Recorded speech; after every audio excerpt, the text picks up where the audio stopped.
Agora vamos estudar a decomposição de um vetor. Imagine que nós tenhamos aqui um vetor V qualquer. Esse vetor ele pode ser observado em relação a uma reta horizontal com um ângulo que eu vou chamá-lo de θ. E se eu observá-lo em relação a uma reta imaginária na vertical, ele tem um ângulo que eu vou chamá-lo de alfa. Muito bem. Se nós temos um vetor, isso aqui é só para começar, um vetor A aqui na vertical e um vetor B aqui na horizontal. Se eu quero achar um vetor resultante entre esses dois, quer dizer, o vetor soma entre eles, eu faço a paralela do B, a paralela do A e vou traçar o nosso vetor resultante. Esse vetor resultante eu vou chamá-lo de R. Esse vetor resultante representa muito bem o vetor A e o vetor B. É como se os dois vetores A e B fossem juntos o próprio vetor R, porque o R é o resultado da ação dos dois vetores. Para você compreender melhor isso, digamos que aqui eu tenho uma esfera, alguém está puxando a esfera para cima e outro está puxando a esfera para o lado direito. Um aqui fazendo uma força F1 e o outro aqui fazendo uma força F2. Para onde que a esfera vai? Ela vai seguir esse caminho aqui, que é o caminho do vetor resultante, que é o caminho de uma força resultante nesse caso. Então, um vetor resultante ou um vetor soma é um vetor que é representado por dois outros vetores ou mais.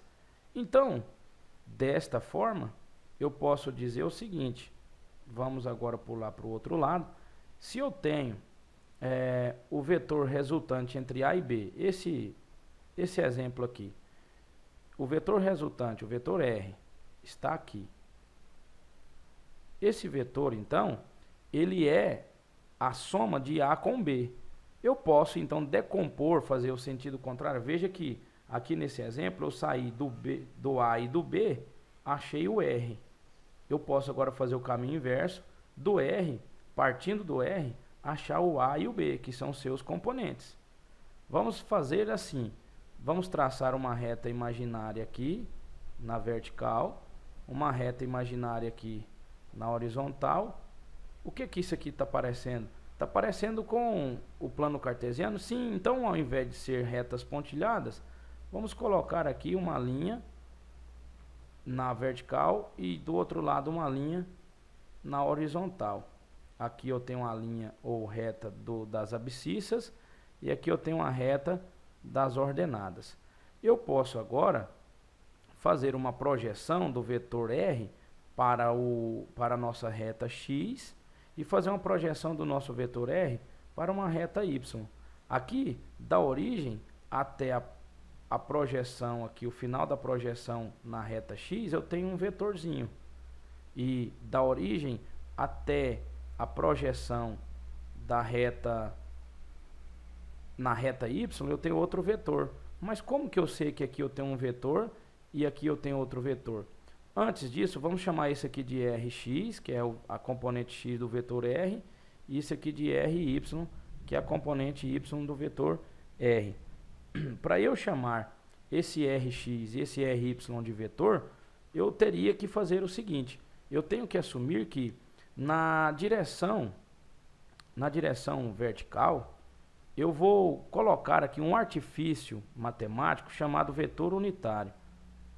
Aqui eu tenho um vetorzinho pequeno, que eu vou chamar esse vetor de J.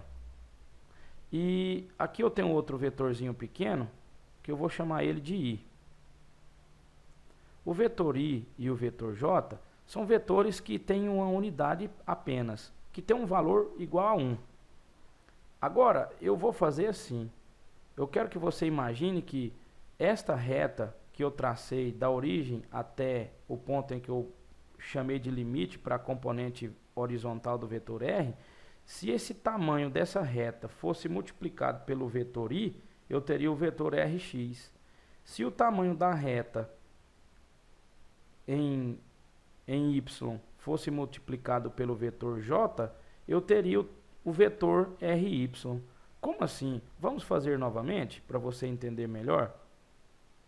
Eu tenho o vetor R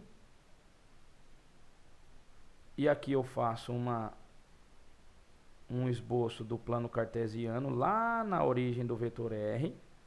Aqui eu tenho a reta X, aqui eu tenho uma reta Y e faço as projeções na vertical e na horizontal do vetor R. Eu tenho aqui, vamos colocar de outra cor, né? Vamos colocar de verde. Eu tenho a projeção no eixo X, que está aqui de verde. Correto? Eu tenho a projeção no eixo Y, que vai estar do outro lado para nós de azul. Vou colocar mais destacado aqui. Então são duas retas, uma reta de azul e uma reta de verde. Essas retas indicam apenas tamanho, comprimento de um segmento de reta. Mas se eu aceitar que existe um vetorzinho unitário aqui nesta direção, chamado J, e um vetorzinho unitário aqui nesta direção, chamado I, eu vou colocar um I com um chapeuzinho em cima, um J com um chapeuzinho em cima. Ah, professor, se eu quisesse escrever I com a setinha em cima e J com a setinha em cima, estava errado? Não, mas por capricho, por ser um vetor conhecido como vetor unitário, as pessoas preferem colocar um chapeuzinho para destacar dos outros vetores, que é um vetor que é apenas um vetor que tem um módulo igual a 1. Então, se eu pegar essa reta, que é um valor que aceita um valor numérico para o seu comprimento, e multiplicar pelo vetor I, eu vou ter, lembra que se eu pego um número, quer dizer, o tamanho da reta, e multiplico por um vetor, eu não tenho outro vetor. Qual seria o outro vetor? Seria o vetor Rx. Se eu pego o tamanho da reta de azul e multiplico pelo vetor J, eu tenho um outro vetor, que é o vetor Ry. Ah, tá. Então daí vem a origem do vetor Rx e o vetor Ry, porque é uma reta multiplicada por um vetor unitário. Esse vetor unitário é colocado aí só para poder mostrar a direção da componente do vetor R numa dada direção. Então, já que o nosso vetor R tem duas componentes, o Rx e o Ry, eu posso dizer que o R é então composto por Rx na direção I, porque o x não está na direção do vetorzinho I, certo? Está aqui. Mas o vetor Ry é o nome do vetor da componente vertical na direção J. Aqui é um Y e do outro lado aqui é um J. Então o nosso vetor R pode ser escrito dessa forma? Pode. Ele não poderia ter sido escrito como a soma entre A e B aqui no nosso exemplo? Certo. Então aqui ele está sendo escrito assim, ó. R é a soma entre A e B. Porque eu parti do A e do B para achar o vetor R. Agora eu estou partindo do vetor R para alcançar suas componentes, que seria no caso o A e o B, mas aqui mudou o nome porque é componente Y e componente X. Componente Y na direção J e a componente X na direção I. Agora, eu quero que você me acompanhe nesse seguinte raciocínio. Vamos continuar aqui com o nosso vetor R, né? Vamos dizer que o nosso vetor R esteja numa direção semelhante a esta, que venha a fazer uma inclinação com a reta horizontal aqui do nosso plano cartesiano igual a θ, um ângulo θ. Então esse aqui é o nosso vetor R e os vetorzinhos unitários estão colocados aqui na origem, né? Aqui eu tenho um vetor na direção X e o vetor J na direção Y. Ok? Esses vetores aí, eles estão para nos auxiliar para achar as direções dos vetores que são os componentes do vetor R. Aqui direção Y e aqui direção X. Agora, vamos buscar as projeções do vetor R. As projeções do vetor R, fazendo isso daqui, ó. Trago para o X e trago para o Y. Aqui eu tenho o vetor na direção I, é o Rx. Na direção J, o vetor RY. Se é vetor, tem módulo. E como calcular o módulo do vetor Rx e o módulo do vetor Ry? É fácil. Observe o seguinte. Se você visualizar um triângulo retângulo, aqui nessa área aqui todinha, desta forma aqui, ó, em que aqui eu tenho o vetor R, aqui eu tenho o vetor Rx e o vetor Ry estaria aqui, não é isso? Eu vou pegá-lo desse ponto e trazê-lo para cá, transladá-lo integralmente como se fosse um vetor, o mesmo vetor aqui do outro lado. Então quer dizer que o tamanho do R aqui é o mesmo tamanho dessa componente aqui? Exatamente. Então aqui eu tenho um triângulo retângulo cujo ângulo de interesse nosso é o θ. Aqui eu tenho o RY, aqui eu tenho o Rx e aqui eu tenho o R. Tudo em módulo agora, só nos interessa o tamanho do vetor agora. Você se lembra que isso aqui, sendo um triângulo retângulo, eu posso utilizar aquelas propriedades trigonométricas como seno e cosseno? Certo. Então primeiro vamos buscar o nosso cosseno. Olha só, cosseno do ângulo θ vai ser igual ao cateto adjacente, que no caso é o Rx, dividido pela hipotenusa, que no caso é o R. Então, cateto adjacente dividido pela hipotenusa. Aqui embaixo do cosseno eu tenho 1, eu posso fazer a propriedade das proporções, né, que o produto dos meios é igual ao produto dos extremos, então vai ficar Rx vezes 1 é Rx. E R vezes cosseno de θ é R cosseno de θ. Está aqui então uma equação que me dá a oportunidade de calcular a componente x, quer dizer o Rx, do vetor R. Agora se eu for buscar pelo seno de θ, o cateto oposto, que é o Ry, que é o oposto do ângulo θ, dividido pela hipotenusa, que é o nosso R. Então tem assim, Ry dividido por R.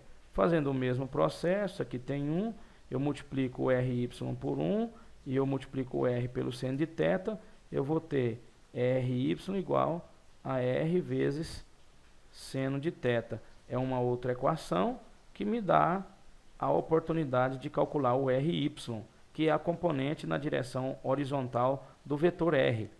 E aqui então nós podemos fazer o seguinte exercício.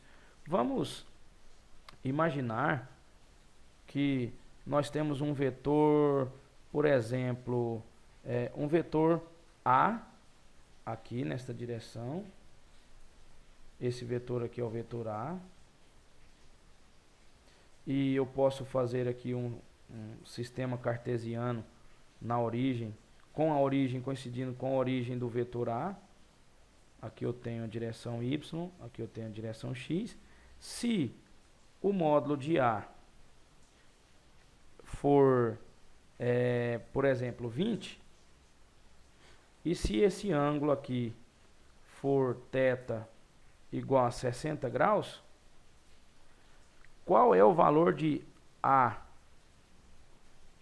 na direção Y e qual é o valor de AY na direção J?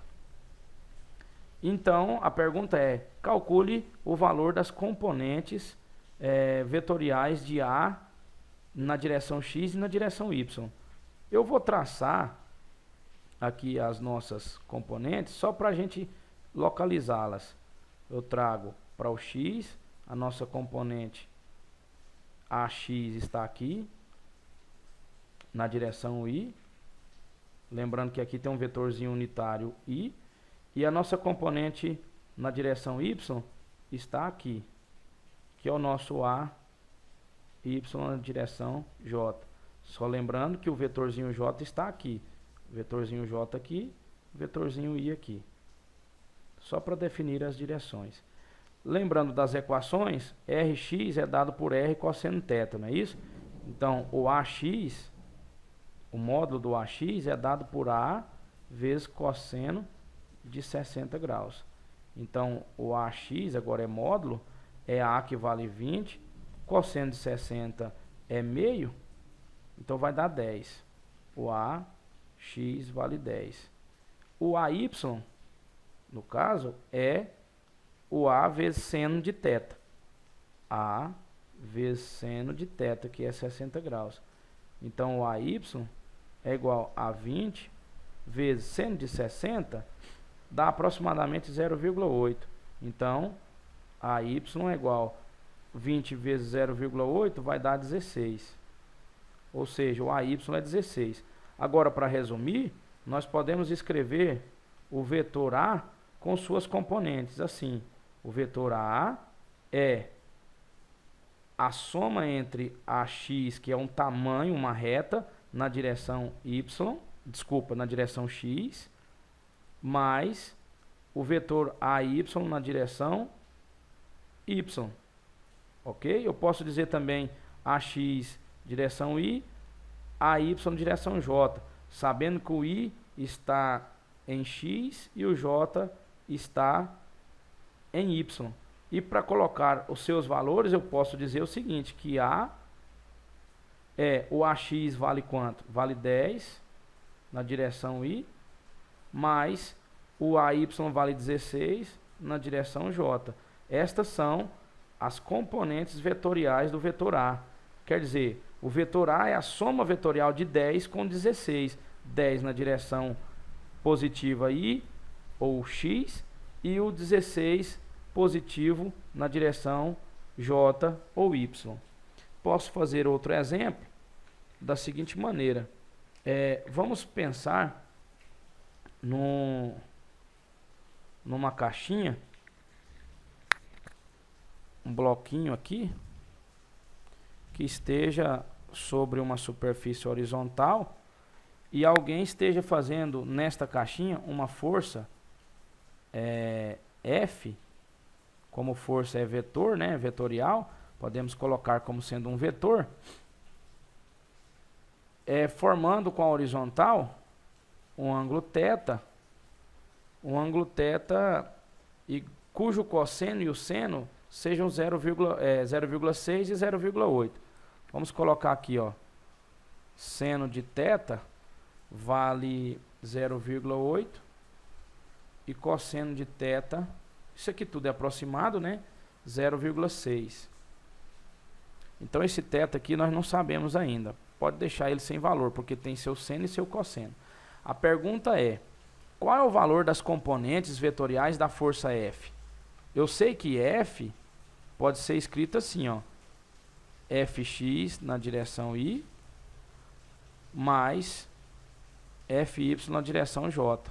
F pode ser escrito assim, não é verdade? São as identidades do vetor F. Agora eu quero calcular as componentes do vetor F, sabendo também que o vetor F tem módulo igual a 50 unidades, ou 50 newtons. Então, muito bem. Vamos achar o Fx e o Fy. Fx é igual a EF vezes cosseno de θ. O Fy é F vezes seno de θ. Então, Fx é igual a 50, que é o EF, cosseno de θ é 0,6. Fx vai ser 30 newtons. O Fy é 50 vezes 0,8, que é o seno de θ. Fy, então, é 40 newtons. Como que eu poderia escrever, então, o nosso vetor F com base nas suas componentes? Eu posso escrever assim, que F é 30 unidades na direção Y mais 40 unidades na direção J. Esta aqui é a representação do nosso vetor F em suas componentes. Então, fim daqui a nossa aula de vetores. Espero que vocês tenham gostado, aprendido, que é o mais importante ainda. Um forte abraço do professor Éder e até o nosso próximo encontro.